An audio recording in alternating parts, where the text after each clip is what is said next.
Block जांगला रास्तार सियाजोर निकटरे थिबा पोल उपरे एबे बन्या पानी लहड़ी मारुछि। एही रास्ता दे यातायात एक प्रकार ठप हो जाइछि। तेबे किछि लोक जानी न पारी एक कार रे नाଳ पार हेउथुवा बेले कारटी पानी रे भासी जाइथिला। स्थानीय लोक माने कारटी को उद्धार करथिले।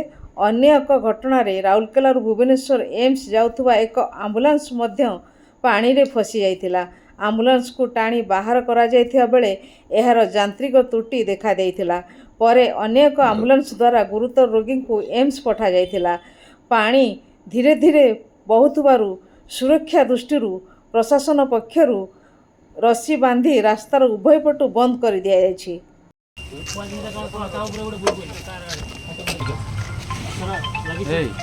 देखो केंद्र धरा है जंती सिस्टम रे सेंती की धरो किसी भी